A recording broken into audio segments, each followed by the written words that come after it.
what we've committed to publish as a package within the hydrogen strategy is not just the strategy document itself, but also sort of publish a plan for what a low carbon hydrogen standard will look like.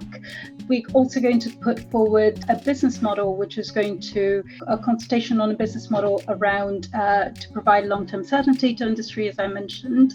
We're also going to give a better sense from the government around the levelized costs of the different hydrogen production technologies. Hello and welcome to Energy Unplugged by Aurora. This podcast features various experts from Aurora having in-depth conversations with key industry leaders, policymakers and academics from all over the world. It explores the hottest topics across the energy market and gives a unique perspective on major energy issues.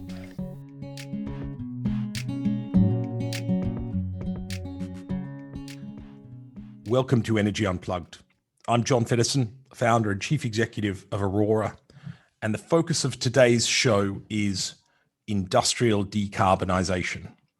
Now, as many listeners will know, industrial decarbonisation is a very hard nut to crack right now. I think it's fair to say we've worked out, or we've done a pretty good job of working out how to decarbonise much of the power sector. The private sector is doing a pretty good job of decarbonising much of transport, but industry, including the heat, chemical processes, manufacturing processes involved in industry, is where clarity is certainly lacking. And frankly, cost-effective solutions are also lacking. So government has a major role to play in industrial decarbonisation right now. And that's why I'm delighted to discuss this, that I have two people who are responsible for industrial decarbonisation within the UK government. My guests on the show are Paro Konar and Stef Murphy, who currently job share as directors of the Industrial Energy Directorate in BEIS, the UK's Department for Business, Energy and Industrial Strategy. Welcome, Stef. Hi, John. And welcome, Paro. Hi, John. Really good to be here. Great. So just by way of background, Stef's had a distinguished career in the public sector. Predominantly, she's focused on new nuclear policy. It's a massive area in the UK. She set up the UK's oil and gas authority, looking at the future of the North Sea, among other topics. And Paro is, I don't know if she's the only, but she's certainly one of the few power analysts I know who has an OBE, Order of the British Empire, which I think says something about the way that she has managed to blend hard quantitative analysis with policy in the public service. If you can think of a tough modelling challenge that the great British power sector has had over the last 5 to 10 years, Paro's probably been involved with it, and with the numbers behind it, things like the electricity market reform, which was massive, capacity mechanism, low carbon auctions, new nuclear economics.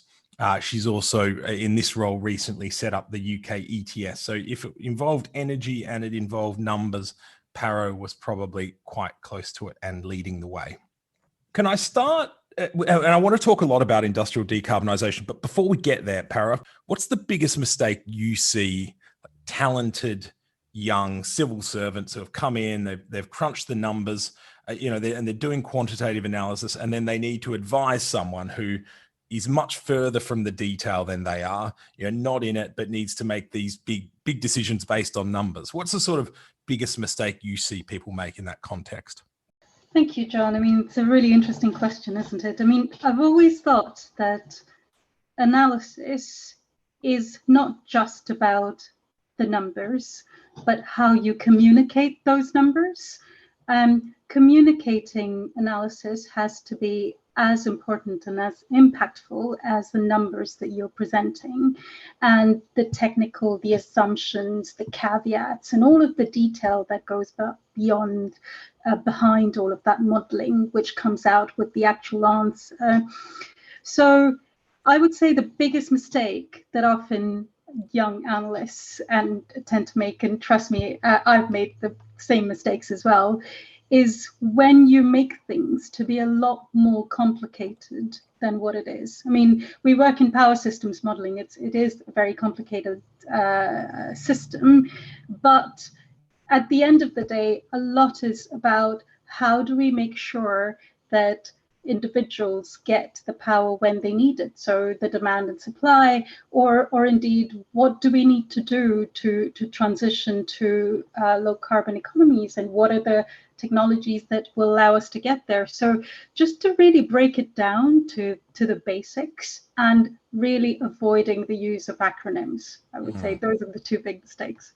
Yeah, and it sounds familiar. It sounds like very sage advice. I often think about models as, and now my modelers don't like it when I say that because they've got maths PhDs and they're doing really complicated things, but I sort of talk about models as storytelling devices. And to some extent, you need to marry the story with the numbers in order to persuade people or get their buy-in. One other thing, Paro, I'd like to pick up on. So you've spent time on recently, I think it was last year, on the vaccine task force. Looks like it's gone really well. Can you tell me a bit about what your role there on the vaccine task force was? Was modelling analysis involved? So, John, both Stef and I were asked to be seconded to the vaccines task force very early on during the pandemic period. So it was April of last year when we were asked to take that role on.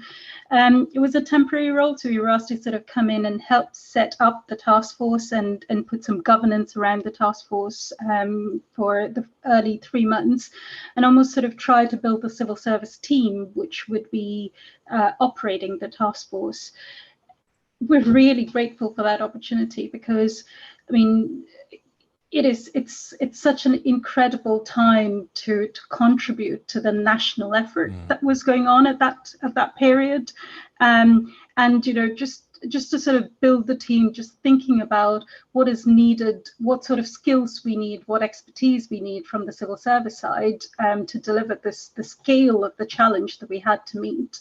That was mainly our role, and we really enjoyed doing it. It was hard work, but it definitely was worthwhile. Yeah, no doubt, some late nights. What were so at least to me, it looks like it's been a big success, right? UK leads the world, sort of big countries in terms of vaccine deployment, or did until recently. Were there decisive moments or decisions during your stint on the vaccine task force, going back to April, where you say, that's been the difference between a UK type outcome on vaccines and whatever it is, US or Australian or whatever it is type outcome? Yeah, I mean, you're absolutely right. It's such a success, isn't it? It's one of the best run vaccines programs in the world. And I think the most important thing that the program did well was to bring together the right expertise. So bringing together science, industry and government. It's something that the UK does really well. And it did it really well here too. In terms of what were the decisive moments and the key decisions, I think, thinking through about what could be the pinch points early in the process, thinking through what would be needed to get a supply chain going, what would be the right things that we needed to have in place for the production process, transport and storage, and having plans and early sort of vision and strategies to intervene in those positions at those times was, I think, something that the task force did incredibly well, and that preparation really has paid off in what we see there today. Interesting. Okay, great. Well, thanks for sharing that insight on I suspect a time in British history that will be much analysed and written about for years to come. Stef, can I bring you in? And I want to ask about, it seems like you and Paro have a very interesting working relationship. You both have the same job. I think, as I understand it, in my experience, you have the same email address. It's a job share. You both work around 3 days a week. Can you tell me a bit more about that? How do you this is not a typical way of working, at least in my experience. How does it work? How do you make it work in general? So Paro and I have been job sharing for about 2.5 years now. I have to say it's been pretty life-changing for me, and I think for Paro too. What it allows us to do is to do a big, interesting, difficult job, the kind of job that we want to do, but balance that with the fact that we have young families and other calls on our time, which we can't just completely dial down. So it's in terms of kind of allowing sort of people like us to still do those jobs, it's really transformational. So in practical terms, we do 3 days a week. I do Monday to Wednesday, Paro does Wednesday to Friday. So Wednesday is our crossover day, and our chance to kind of do things together.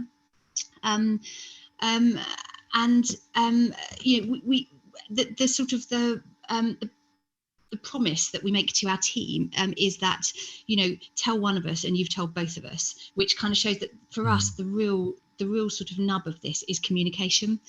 We have to make sure that we have really good communication between the two of us. We guard as much as we can our handover time, so that we have time to sort of just tell each other the things that that we each need to know from the end of the week that we have done, and that we have some time to sort of talk about the big issues, because there are some decisions that are big ones which we just need to make together. So we try to be interchangeable. We consider it a real success when one of our team says, I can't remember which one of you I said this to, but because that means that we're kind of doing what we said we would do. I think it works for us. I think it really works for the business as well, because the department gets 2 minds instead of 1 and 2 sets of experience. So my background is policy and major program management, but I have worked in and around analytical functions all my career, and Paro's background is analysis, but she has worked in and around policy functions and major program functions all of her career. So we sort of get to bring all of that experience, and it means that in anything that we've created or done, there's a huge amount of internal challenge that's gone on before it even gets outside of the team, because we're able to bring so many different viewpoints to it. Few other things to say. I think it's the kind of thing that develops over time. I think now I have a reasonably good idea of how Paro thinks and what she might say or think about something, so I can kind of channel my inner Paro as I'm kind of thinking decisions through, which gives me a set of extra perspectives to think about. And the final thing that really makes it work, I think, is trust. If you're going to do this with someone, it's got to be someone who you genuinely trust and respect. And Paro is absolutely in that category for me, because whilst we talk about and agree the big decisions, there's a whole raft of small decisions that we just make on our individual days, because we're doing the job and we each do the whole job when we're working.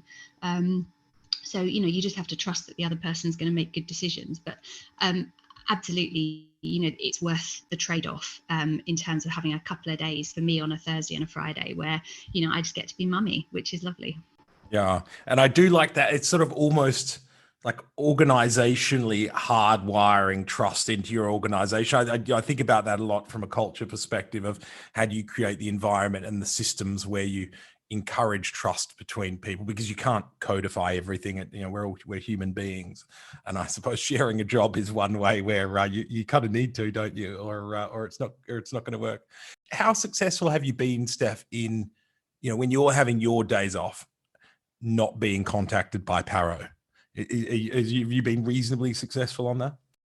I think the way it's sort of evolved over time, and this is something that I think has changed as we've kind of matured into the job share, is that, I really don't shy away from just dropping Paro a quick text on her days off, and vice versa, because sometimes it's just quicker and easier to just fire a quick message to say, what do you think about this? Or did you know about that? Or and it's usually quite sort of transactional. We don't sort of tackle big stuff on each other's days off. So it's the kind of thing that can be done quickly, and then you can switch off and forget about it. But it helps the sort of the business to run along. So and I think that those kind of small interruptions are really not a big deal, because I know that Paro's in the driving seat. and she's sort of, she's in charge and has the reins. And so I'm just going to have to reply to a text and then switch back off and get on with my day. So that's something that we have changed, but we do avoid sort of bothering each other as far as we can with the big stuff on our days off, because that's what we try to use Wednesdays for whenever we can. Just a quick one, Steph, to follow up. Is it being emulated? Do you think people see how you're making it work in the civil service in BEIS and say, I could try that? It's definitely something that we're seeing more of. I mean, there's I think there's more of a history of job sharing in the civil service than there is outside the civil service. But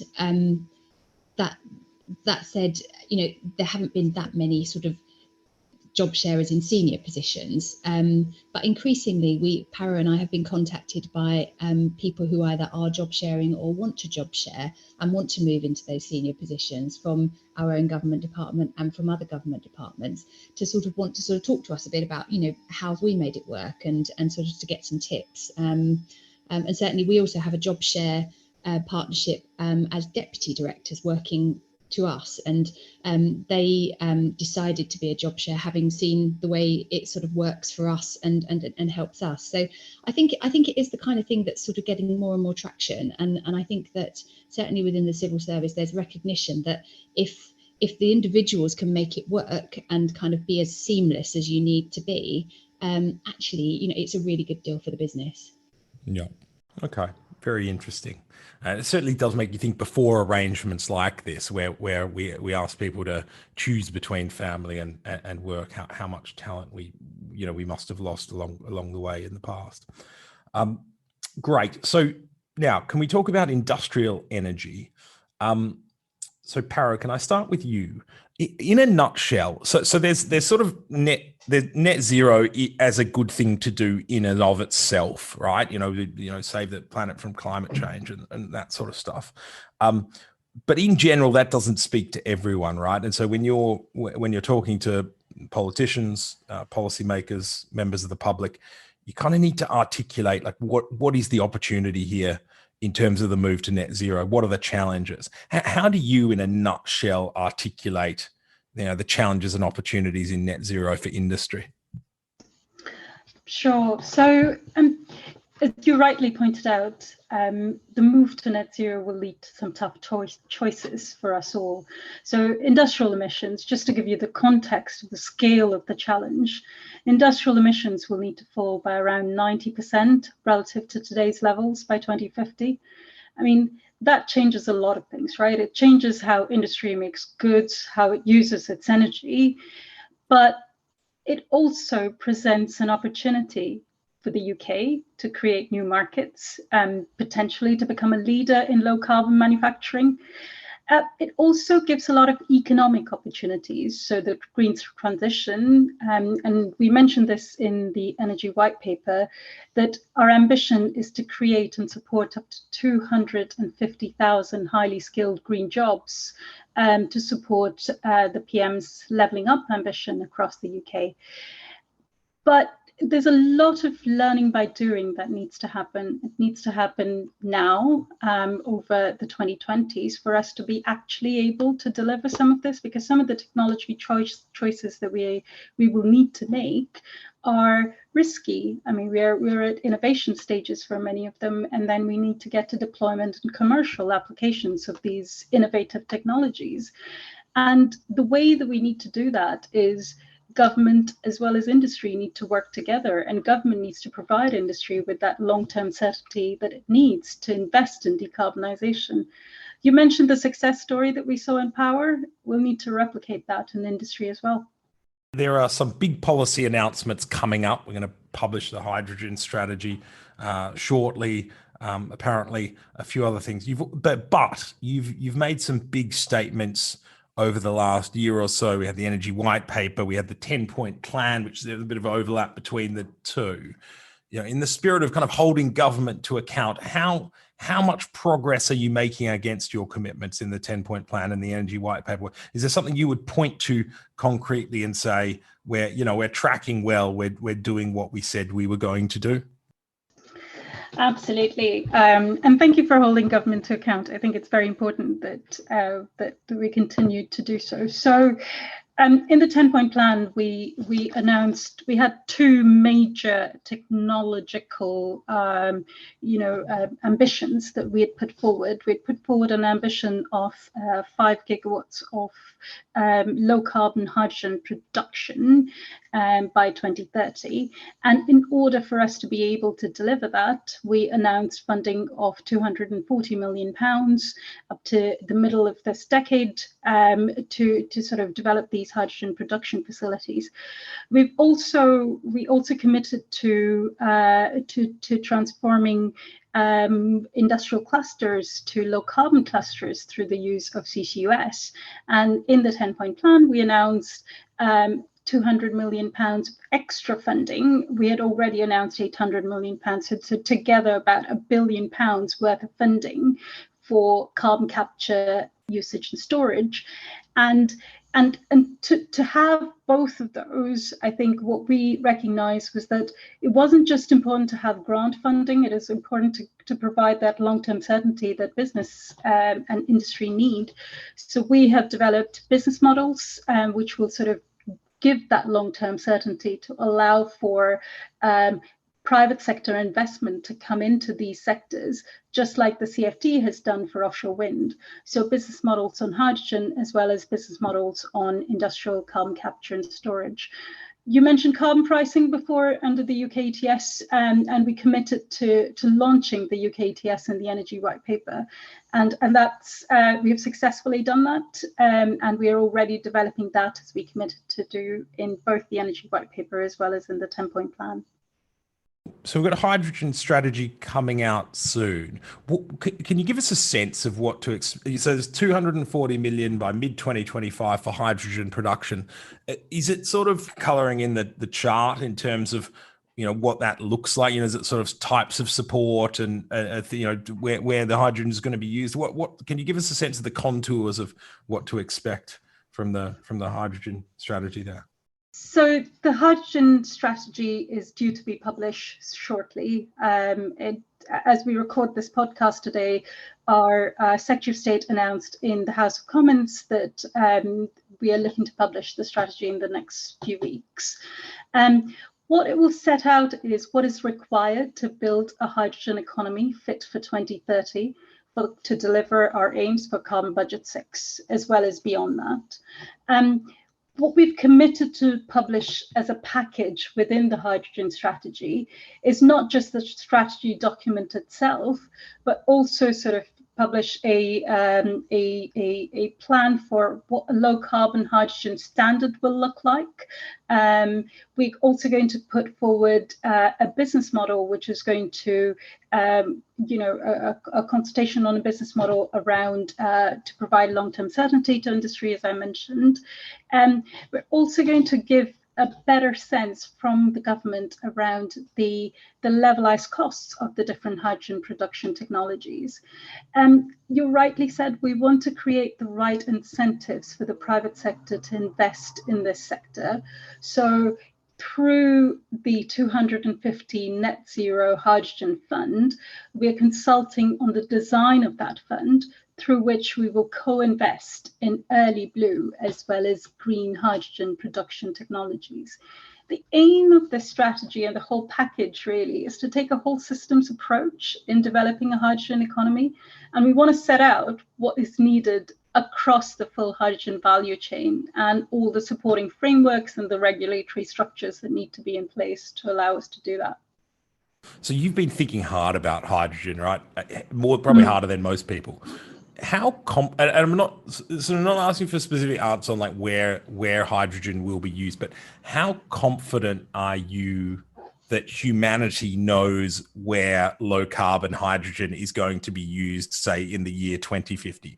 Do you think it's clear, or do you think it's, it might be heat, it might be transport, it might be industrial processes? Do you think it's sort of uncertain?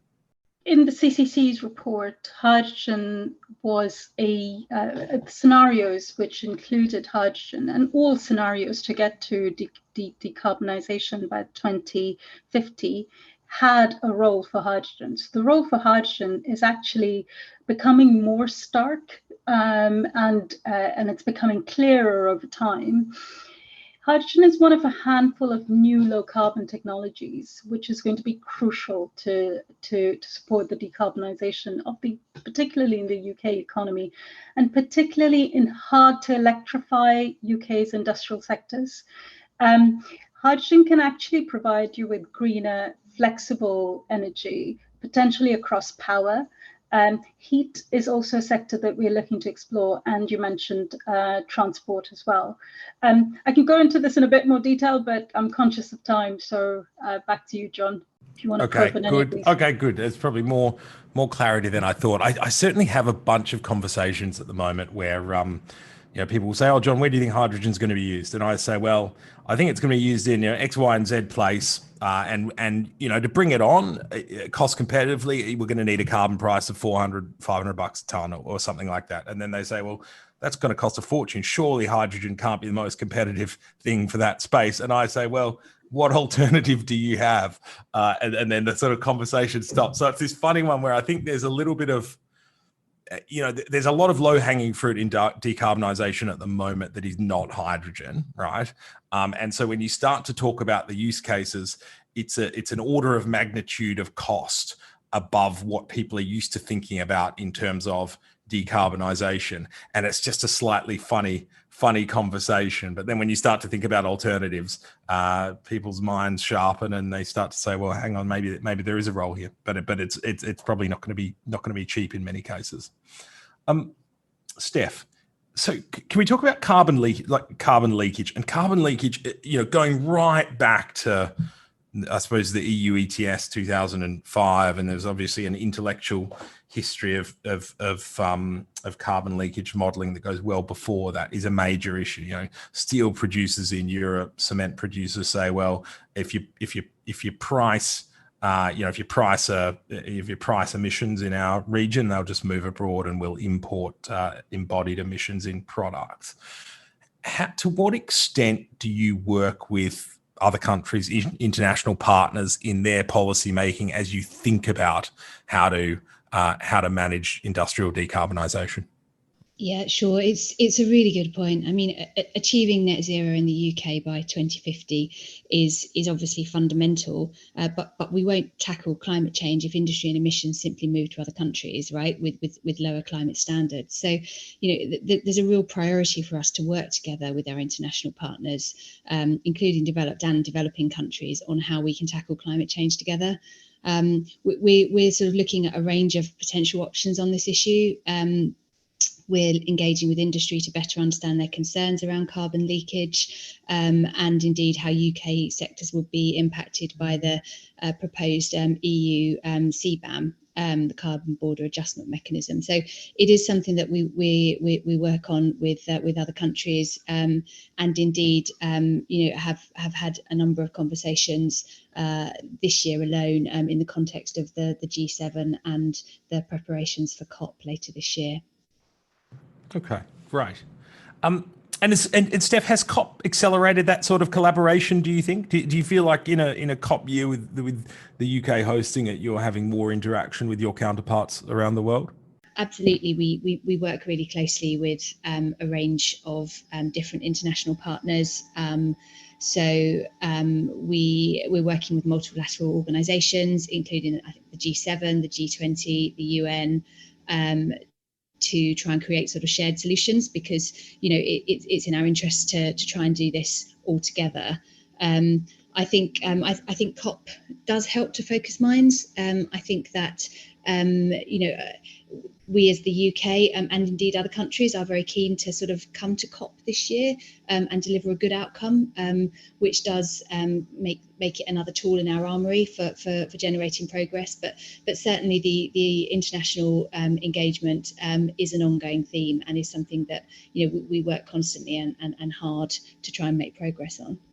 And it is, even in the last couple of weeks, I think I've had at least two very senior conversations where people have said, in different countries, one was a CEO from a European utility sort of saying UK is the gold standard for policy around the electricity sector. And then in my home country, there's another one sort of, what lessons can we learn around around policies to drive renewables build out, basically. So I think my sense is the world is very keen to learn a lot from the UK in terms of energy sector policy and particularly decarbonisation. Speaking of which, I'd like to spend a little bit of time on the UK ETS. And I suppose I have a couple of questions. I mean, it won't be known to everyone here listening, but actually in the last 6 months, the UK has set up its own emissions trading scheme. It was part of leaving the European Union, set it up at pace, and from my perspective, pretty successfully. Now, I don't think when the history is written, I don't think it'll be up there with the UK's contribution to offshore wind build out or the speed of the coal phase out, and probably for some wrong reasons. I mean, I think it's a pretty impressive feat that it's worked, and people are now trading these certificates. So, Paro, I'm interested to hear from you. Can you tell us a bit about what it took to set up the UK ETS from scratch? Maybe it's easier than I think it was, and it was just a sort of copy-paste job from the EU ETS. And Steph, keen to hear from you, like what lessons we've learned since obviously the European Union emission trading scheme is the largest one in the world. I think it still is. That was set up in 2005. What have we learned about emissions trading since 2005? So maybe Paro, start with you on. Can you tell us a bit about what it took to set it up from scratch? Of course, and honestly, John, I wish it were as easy as copy and paste. It's taken a huge effort from across the UK. Given this is a scheme we run jointly with the devolved administration, we consulted on the scheme in 2019. We set out the design of the scheme in June last year. And it was really immensely satisfying to go from the design of that scheme to delivery so quickly. We launched the scheme this year on the 1st of January. The auctions and the secondary market were launched on the 19th of May.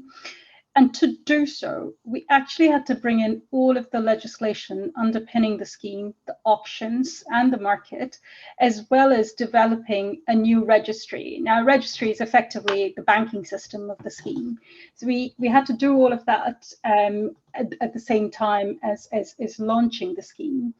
So in terms of how we designed it, our approach was to balance the continuity of the approach that we had with the EU ETS, along with the ambition to match our commitment to our net zero commitment. So it runs in a familiar way for participants with some features to support a new market, but we have actually tightened the cap from day one. We're continually evolving the scheme. We're actually not resting on what we've done so far. Now that it's established, we'll look to evolve the scheme. We've talked about consulting on aligning the cap of the scheme with the net zero consistent trajectory, and to ensure that the UK ETS is a key part of UK's net zero ambitions. And we have also committed to reviewing free allocation of allowances, and we had an initial call for evidence on that in spring of this year. We've also sort of talked about how we are going to be we're seeking to link the UK ETS internationally. We recognise that it's, decarbonisation is a global challenge, right? And the importance of international cooperation on carbon pricing and the important role that international carbon markets can play is going to be quite crucial in the future. So those are sort of not just stuff that we've done already, but what we are also looking to do in the future with the UK ETS. Some of the reforms you see coming along seem to mirror the direction from Brussels, this Fit for 55 package and broadening the sectors and international linkages and those sorts of things. Do you see strong economic and policy forces that are pushing the development of both of these trading schemes in similar directions? I think the role of carbon pricing and the role of carbon pricing in all sectors of the economy is becoming quite clear. It can't just be, carbon pricing isn't just the only tool out there. I mean, there's a wide suite of policies, but the reason that you see the ambitions from the EU, I mean, similarly, I think is just recognizing that carbon pricing is a fundamental pillar for decarbonising across the economy, and just the recognition of that. Mm-hmm. Great. And Steph, did you, when you're pulling this together, did you benefit from others' mistakes 15, 16 years ago when they set up the first EU ETS?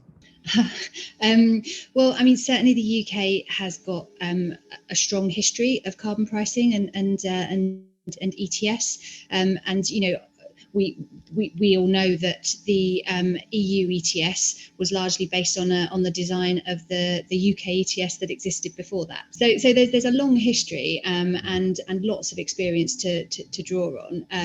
And you know, we've used as much of that as we can in thinking about the sort of the startup design, as Paro has said, of our UK ETS, and then how we want to develop it. So I'd sort of pick out two main things as lessons that we've learned. One is the value of ambition, and the other is the need for a rounded approach. And that second one, Paro has touched on a little bit in her answer. So, I mean, an ETS is really important, but it's not a solution to decarbonisation on its own. It's got to be part of a suite of policies. And governments have to help support and incentivise decarbonisation in other ways too. So, to give you an example, we've got over £2 billion worth of funds to help reduce emissions in industry and kickstart key technologies like CCUS and hydrogen that will be crucial for the next phase of industrial decarbonisation. You know, there have been other incentives like the carbon price support that's helped us to decarbonise our power sector faster than any other major economy. Alongside this, we've learned that it's really important to be ambitious. So there was criticism of the EU ETS for not having a stringent enough cap following the economic downturn in 2008, or being able to respond to significant demand or supply imbalance caused by economic shocks. That was eventually addressed by the introduction of the Market Stability Reserve in 2019. So for the UK ETS, we've set out from the start that we want to have an ambitious cap. We've already reduced it by 5% from day one compared to where it would have been had we stayed in the EU ETS. And we've committed to consulting on a net zero consistent cap and trajectory. And the real value of this ambition and of a cap and trade system with a clear trajectory for emissions is that it gives businesses certainty to invest. And I think that's a large part of why you see momentum building behind emissions trading all over the world, including in China, who've just introduced their own ETS. And this gives us confidence in our approach, and we'll seek to continue to lead the world on carbon pricing in the run up to COP later this year. And as sort of Paro kind of hinted at in her answer, I mean, I'd also add that as we take the UK ETS forward, international evidence and cooperation is really valuable to the work we're doing to develop the scheme. So the learning isn't a one-time only thing; it's an ongoing process. Now, we don't have time to. I would have liked to have spent a bit of time on in March you published the Industrial Decarbonisation Strategy and dig into a few aspects of that. Just one question, and then I'll move us on. So the European Union is setting up this thing called the CBAM, the Carbon Border Adjustment Mechanism. And it's sort of the first, historically, I think people would have said, look, it's not worth border adjustments for carbon because, it could trigger a trade war. It's going to upset people. We've got plenty of, there's a lot of emissions that, aren't tradable, power sector notably. That's less the case. And this sort of policy is more important when you're thinking about industrial decarbonisation. But how do you think the CBAM will impact the UK? Are you worried about being slapped with tariffs on exporting to the European Union now? Are you inspired by it as a mechanism for encouraging others to lift their standards globally? How do you see the impacts of that policy on the UK? So the UK has an ambitious carbon pricing policy tool through the emissions trading scheme, and we just talked about that. And through this, we've committed to review and to ensure that it's consistent with our net zero pathway and the carbon price support mechanism. We actually expect that the EU CBAM policy will take this into account and the domestic carbon price that is paid by UK businesses in its implementation. So I think that's one thing to take into account.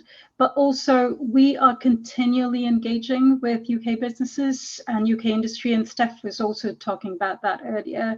And we want to better understand if there are, or what their concerns would be around carbon leakage and how the UK sectors are could be impacted by the EU CBAM policy. So there's, I mean, we're continually sort of trying to understand the policy and work with the EU on this, but our policies, or the UK's carbon pricing policy, should hopefully also be taken into account in how the EU design their schemes. Okay, great. And so that sounded like an open invitation to industry to get in touch and tell you what they think, particularly on sort of cross-border carbon adjustments in general. So I'd encourage anyone listening to take that opportunity up and speak to Paro and Steph.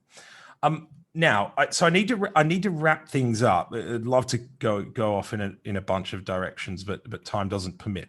So what I try to do at the end of the show is ask about a number of concepts in the energy transition, and I'll ask you both if you think they are overrated or underrated in the energy transition. You can feel free to just have a one-word answer: overrated, underrated, or to elaborate. So the first concept I have is the ESG, environmental social governance, investment movement in driving positive social outcomes in the UK. Then the context here is shareholder activists are demanding that their companies don't just maximize profits, but do good by the environment and governance and all those sorts of things. And some people think it's greenwash, and actually some of these green indices are basically just the FTSE, but minus something, add in a bit more, a bit more SSE or something like that.